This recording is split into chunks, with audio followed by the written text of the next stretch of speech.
This is Marissa, and this is video number 1 of 3 for the Marissa's Occasional Videos Brand Awareness Marketing Campaign.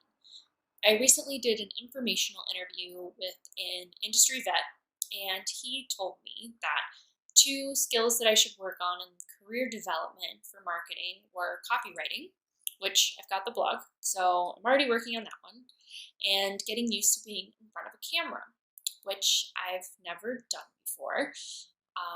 I was a theater major in college, but that does not prepare you for talking to your computer. So I decided to create a marketing campaign around the blog and learning to film myself and edit videos in a very basic sort of way.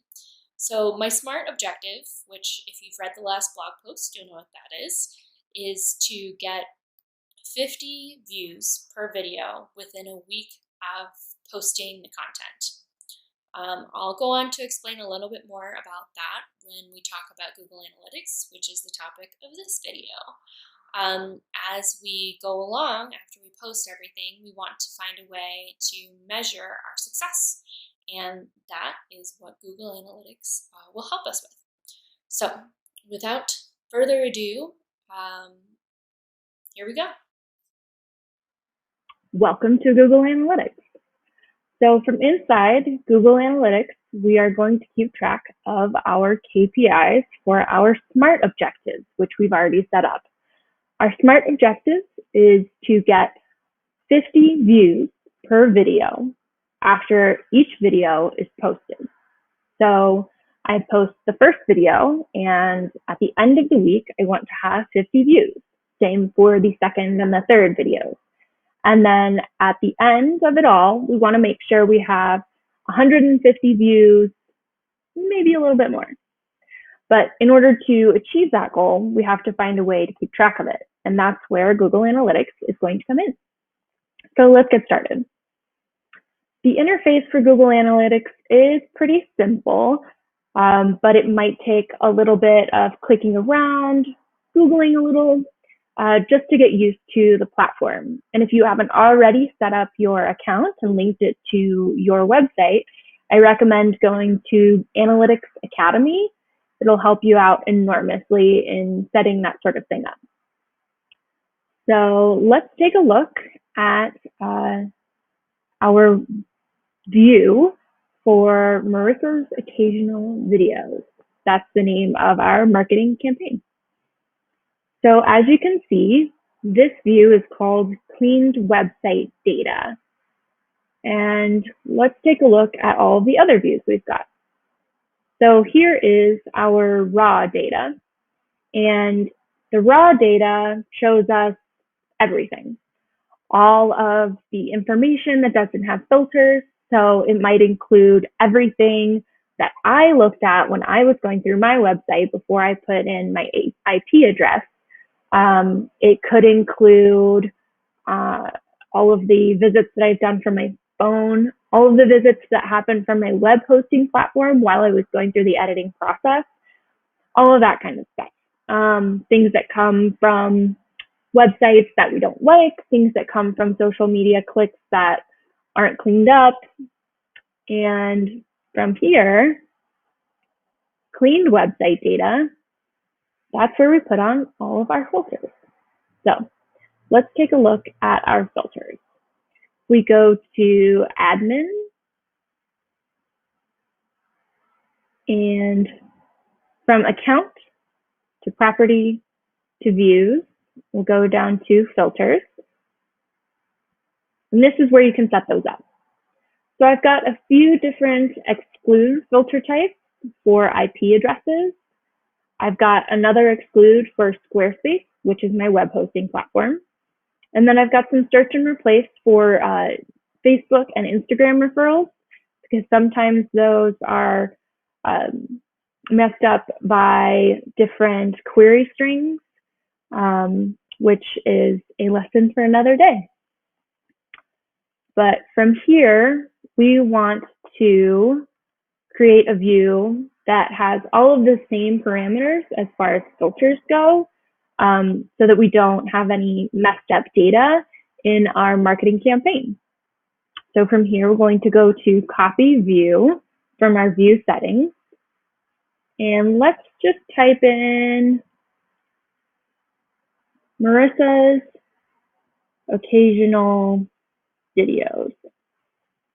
Now, I'm not going to click copy view because I've actually already made this view, and we can go there now.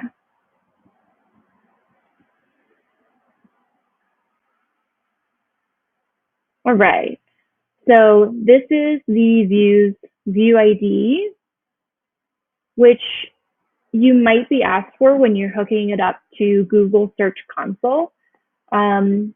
It's not particularly relevant for our purposes right now. And we would like it to reflect Denver time because I'm located in Boulder. This is my website URL. And these are the URL query parameters that we want to exclude. So strange things from Facebook and Instagram, that's what's included here. And let's save and head back to all of the information. So this is home.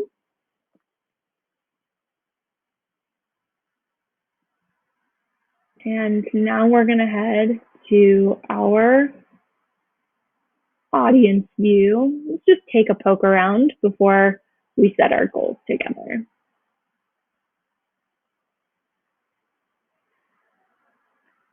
So this is particularly important.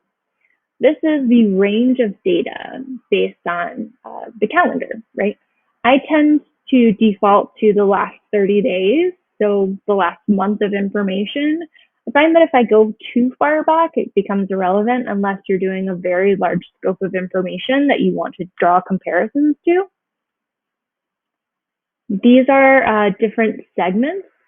So this is all users, right? So this is all of my information. If I wanted to add a segment, I could say, look for an evaluation of all the bounced sessions of all 25 to 34-year-old women. I could look for all of our mobile traffic, things like that. Right now, I don't need a segment. I'm just going to use all users that come through my website. Let's see, interests, another interesting one. You can see what kind of things people are interested in. Again, there's no data for this because it was set up very recently. Mobile, you can see what kind of devices people use. Acquisition, now this is going to be an important one for this campaign because if you go to all traffic under acquisition and then to source medium, this will tell you how people found your website. So this one, for example, I have two coming in from LinkedIn. One is a direct search for me. You don't get a lot of information from these. Sometimes it's someone following a link from an email you sent. Sometimes it's someone typing your name in to Google. Yeah, and then this is another Facebook referral. And this is Squarespace. Not quite sure how that found its way in there, but I'll go back and fix that later.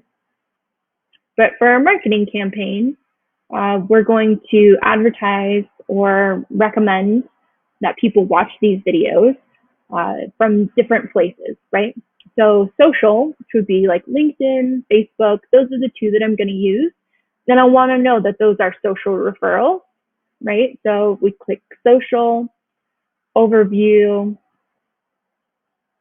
and we can see that they come from LinkedIn and Facebook.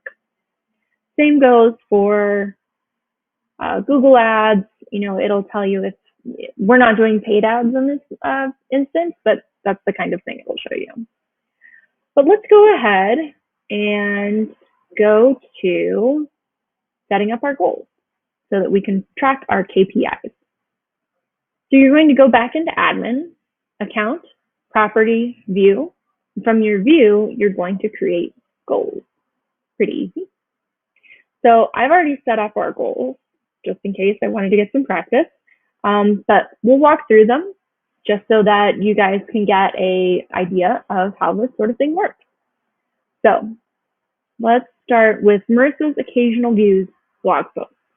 So this is going to track how many people went to the page, the blog post page that had these videos on it. We just want to see, I want to get a general idea for how many people go and look at this versus how many people go there and actually click on it. Two different things. So goal setup, custom, right? Continue. Goal description. So I typed in something that's very specific, right? So Marissa's occasional views, that's the name of our campaign, and then blog post, right? So let's call it blog post views, just to be a little bit more specific. And this is destination. So again, this is looking for the URL. Continue. So I have to type in the URL here. So this is equals to. So this has to reflect the name of the URL pretty exactly, or exactly. So I have to make sure that when I finish writing that blog post and posting those videos, it has to be end with Marissa's occasional videos as the URL slug. And this is called value. You can put, these are optional. If you want to assign monetary value, if you're trying to keep track of your return on investment for a particular campaign, you can enter in a dollar amount, but right now we don't need that. And hit save. We have our page destination goal set. So this is our event. So an event can be a lot of different things. It can be submitting a form or viewing a video in our instance. So we're going to set up a custom goal. Our goal description is Marissa's occasional video views #1. So this is for the first video that we post. It's going to be an event, and their example is played a video. We're going to continue, go to goal details. Now these are pretty flexible, and it's more for your reference than for something that Google tracks. We're going to do category video, because that's what it is. The action is play, because it's playing the video. The label is video #1, because that's something I want to keep track of. And then this is value again. We don't have a dollar amount for viewing these videos because it's an awareness campaign. So I'm just going to hit save. And then I repeated that process for occasional videos 2 and 3. And that's it. We've set up our goals. Now, actually, I do want to point out that I have turned off the recording because I haven't actually written this post yet. I don't want Google Analytics to get confused or have any incorrect data. So once I write the post and the URL slug is in there, I'll turn this recording on. But until that time, I'm going to keep it off. So everything's set up to go. I just have to remember to turn these goals on or off depending on whether or not I'm running that part of the campaign. And that is it. That is how to set up goals inside of Google Analytics to keep track of your KPIs.